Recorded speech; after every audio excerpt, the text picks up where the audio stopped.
Oke, Assalamualaikum warahmatullahi wabarakatuh. Selamat malam teman-teman semuanya. Jadi pada malam hari ini saya bakal mempresentasikan tugas marketing UAS saya teman-teman. Sebelum itu perkenalkan saya terlebih dahulu. Nama saya Muhammad Aprian Syahputra Salam atau bisa dipanggil Rian. Dan saya berasal dari Prodi Bisnis Digital ITEBA dan NIM saya adalah 2532018. Nah, pada malam ini saya bakal menggunakan Indomie sebagai project tugas marketing saya teman-teman. Langsung saja kita masuk teman-teman ya. Nah, di sini topik utama yang bakal saya bahas adalah analisis strategi pemasaran produk Indomie, teman-teman. Baik, kita langsung masuk ya, teman-teman ya. Nah, ketika kita berbicara tentang makanan yang praktis dan mudah ditemukan di Indonesia, salah satu merek yang hampir pasti muncul di dalam pikiran kita semua adalah Indomie. Namun, pertanyaannya adalah bagaimana sebuah produk mie instan seperti Indomie yang dari merek lokal itu bisa menjadi terkenal di berbagai negara di dunia. Nah, karena pertanyaan inilah, pada presentasi saya hari ini, saya akan membahas strategi pemasaran Indomie, mulai dari promosi, retailing, inovasi, pertumbuhan pasar, hingga tanggung jawab sosial perusahaan. Langsung saja kita masuk teman-teman ya. Nah, di sini kita akan mengenal produk Indomie teman-teman. Nah, produk Indomie itu adalah merek produk mie instan yang berasal dari Indonesia dan diproduksi oleh PT Indofood CBP Sukses Makmur Tbk. Nah, teman-teman tahu nggak? Fakta menariknya adalah Indomie ini berasal dari dua gabungan kata, yaitu Indonesia dan mie, yang digabungin menjadi Indomie. Nah, terus kita masuk selanjutnya teman-teman ya. Di sini ada sejarah singkat Indomie. Nah, teman-teman tahu nggak? Dalam Indomie, sejarahnya itu pertama kali diciptakan untuk pertama kalinya pada tahun 1972 oleh PT Sanmaru Food Manufacturing, yang dimana perusahaan ini didirikan oleh pengusaha bernama Jajadi Jajah. Varian pertamanya yang pertama kali ditemukan adalah kaldu ayam. Sebelum kemudian pada tahun 1980, Indomie bergabung dengan Salim Group dan melahirkan varian mie goreng yang sering kita makan tentunya teman-teman ya.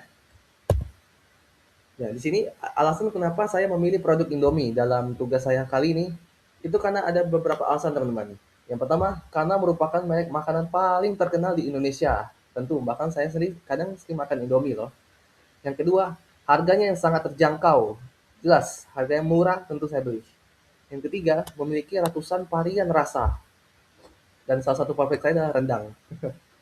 Dan lalu di sini ada mudah ditemukan di mana saja. Tentu di warung, di Indomaret, ataupun di mall atau di supermarket manapun, selalu ada Indomie. Terus memiliki loyalitas pelanggan yang sangat tinggi, salah satunya saya. Dan yang terakhir, terus berinovasi mengikuti perkembangan zaman. Indomie itu terus mengikuti zaman, teman-teman. Misalnya hari ini yang mana yang viralnya, mereka terus berkembang di situ, teman-teman. Nah, fun fact-nya, Indomie, orang asing itu banyak mengenal Indonesia melalui produk ini, teman-teman. Tentu dari Indomie, mereka kenal Indonesia itu dari Indomie rupanya. Oke, kita langsung masuk saja ke selanjutnya, teman-teman ya. Oke, di sini ada siapa target market Indomie. Nah, Indomie itu menyasar menyasar pasar-pasar lumayan banyak teman-teman, seperti anak-anak sekolah dari TK sampai SMA, mahasiswa-mahasiswi seperti saya contohnya, terus para pekerja dan karyawan, terus orang tua usia lanjut kayak kakek nenek gitu, terus keluarga-keluarga pastinya, dan juga para konsumen dari luar negeri atau internasional teman-teman. Nah, fun fact-nya, anak kuliah, terutama anak kos-kosan, menganggap Indomie ini sebagai makanan penyelamat akhir bulan dan teman setia saat nggak ada duit. Contohnya seperti saya teman-teman ya. Lanjut kita selanjutnya teman-teman ya. Nah, di sini ada promotion mix strategi Indomie. Nah, Indomie itu menggunakan berbagai cara atau strategi untuk melakukan promosi. Seperti kalian lihat di gambar-gambar ini teman-teman ya. Nah, pertama, mereka menggunakan strategi iklan di TV ya seperti yang paling atas teman-teman ya. Terus yang kedua, mereka menggunakan media sosial. Nah, mereka tuh menggunakan media sosial untuk melakukan promosi melalui Instagram, TikTok, ataupun YouTube, teman-teman. Terus yang ketiga, menggunakan influencer marketing. Kayak misalnya mengundang artis atau band-band terkenal di Indonesia atau luar negeri gitu menjadi sponsor utama Indomie mereka.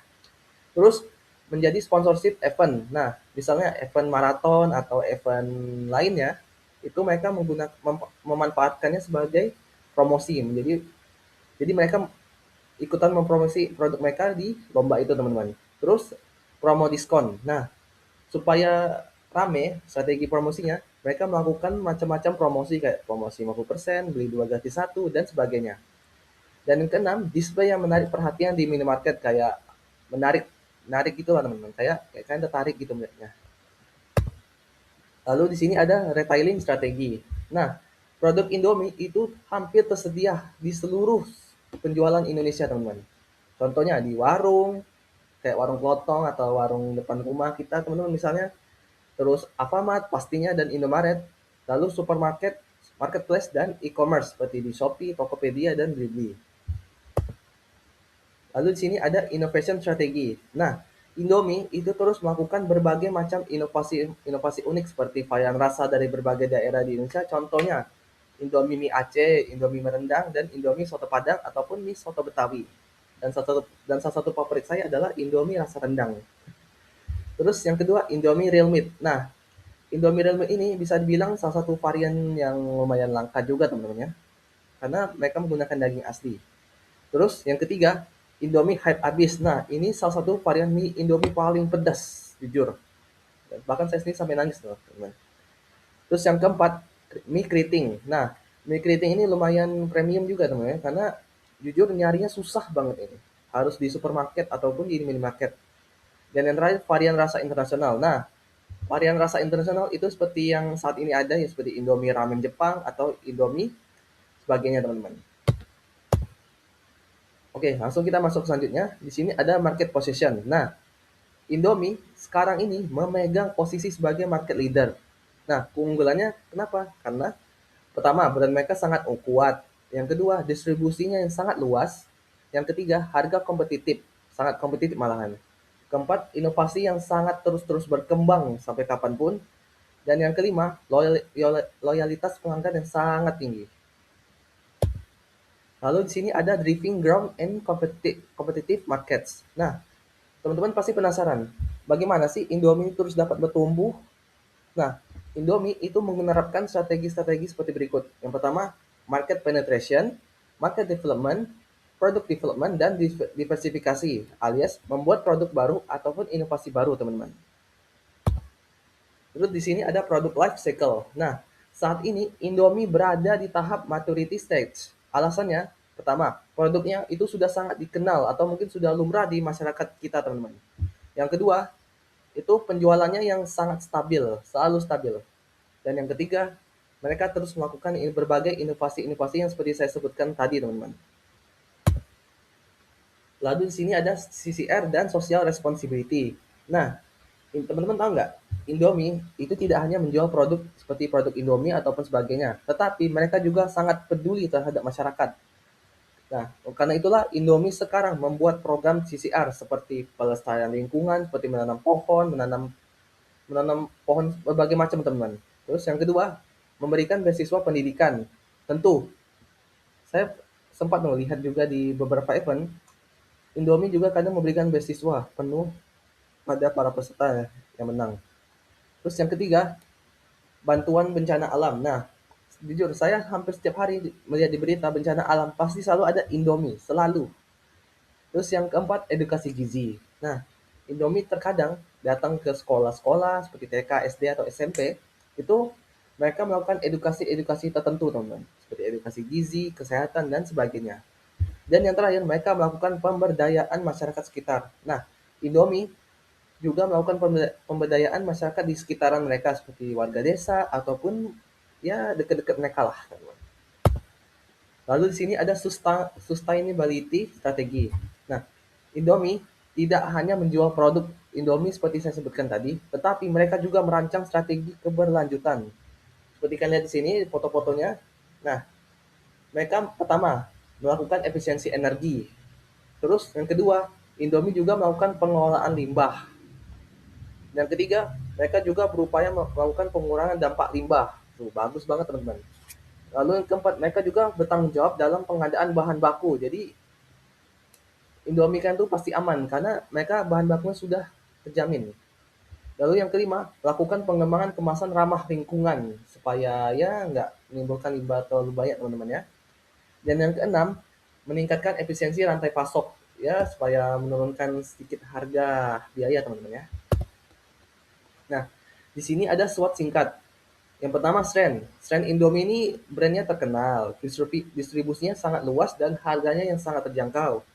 Namun, Indomie juga mempunyai kelemahan atau weakness.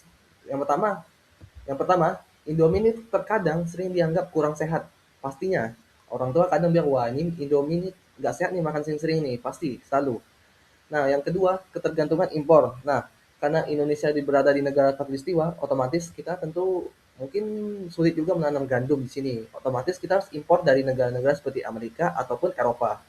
Dan yang ketiga, tingginya biaya pemasaran untuk mempertahankan posisi sebagai market leader. Nah, Indomie itu berusaha mati-matian untuk menaikkan biaya pemasaran supaya apa? Supaya mereka tetap bertahan teman-teman di posisi mereka saat ini teman-teman sebagai pemimpin produk mie instan terbesar di Indonesia.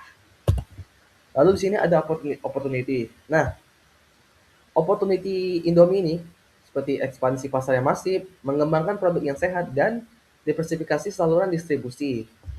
Lalu di sini threats atau ancaman dari produk Indomie. Menurut saya ada beberapa ancaman. Yang pertama, persaingan pasar yang sangat ketat, perubahan tren konsumen yang menuntut makanan yang lebih sehat. Jadi ya makanan harus sehat teman-teman, menuntut takutnya nanti nggak sehat ya teman-teman ya. Yang ketiga, stigmatisasi terkait kandungan SMG atau natrium tinggi dalam produk mie instan. Tentu, kita tahu lah Indomie ada micin-micin dikit teman-teman ya. Otomatis kita pasti pasti inilah stigma gitu loh teman-teman. Kayak takutnya nggak sehat makan tiap hari, otomatis kita nuntut mereka buat makanan yang Indomie yang jauh lebih sehat. Lalu di sini strategi masa depan. Nah, menurut saya teman-teman, ada beberapa peluang strategi yang mungkin bisa dikembangkan atau diterapkan oleh produk Indomie ini. Yang pertama, membuat produk dengan rendah sodium atau SMG tadi yang saya sebutkan, ya buatlah mereka lebih sehat dikit lah teman-teman. Terus yang kedua, membuat produk yang ramah lingkungan dan mudah didaur ulang. Misalkan menggunakan plastik plastik Indomie itu dari ya bisa dari daun singkong ataupun dan sebagainya.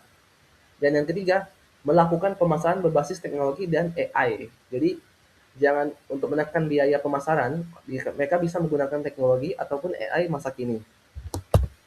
Oke, jadi sini kesimpulan yang bisa saya berikan adalah keberhasilan Indomie ini didukung oleh beberapa yang seperti saya sebutkan tadi. Yang pertama, brandnya yang sangat kuat. Terus yang kedua, distribusi yang luas. Yang ketiga, harga yang sangat terjangkau pastinya. Yang keempat, inovasi mereka yang terus berkelanjutan, selalu mengikuti zaman, selalu mengikuti tren-tren saat ini. Terus yang kelima, strategi promosi mereka yang selalu efektif seperti yang saya sebutkan tadi. Mereka menggunakan promosi melalui artis-artis ataupun band. Lalu yang keenam, kemampuan mengikuti tren. Nah, ini salah satu titik yang menurut saya Indomie berhasil teman-teman di pasar Indonesia. Mereka mengikuti tren. Misalkan sekarang trennya lagi ada Indomie gitu, Indomie ramen gitu. Nah, mereka ikutin trennya. Terus yang ketujuh, ekspansi ke pasar global. Nah, Indomie itu tidak hanya ekspansi di dalam negeri teman-teman. Mereka juga ekspansi di luar negeri dan siapa sangka mereka juga berhasil di luar negeri teman-teman. Salah satunya di Nigeria. Nah, di Nigeria Indomie itu menjadi makanan tradisional nomor satu di Nigeria. Lalu yang ke-8, program CCR dan sustainability yang saya sebutkan tadi teman-teman. Dan ini adalah menjadi bukti keberhasilan Indomie didukung oleh beberapa yang saya sebutkan tadi teman-teman. Oke, sekian presentasi saya dari hari ini. Mohon maaf apabila ada salah kata atau ada ya ada kata-kata yang kurang mengenakan teman-teman. Baiklah, saya Muhammad Afrian Saputra Salam, pamit undur diri. Assalamualaikum warahmatullahi wabarakatuh. Selamat malam.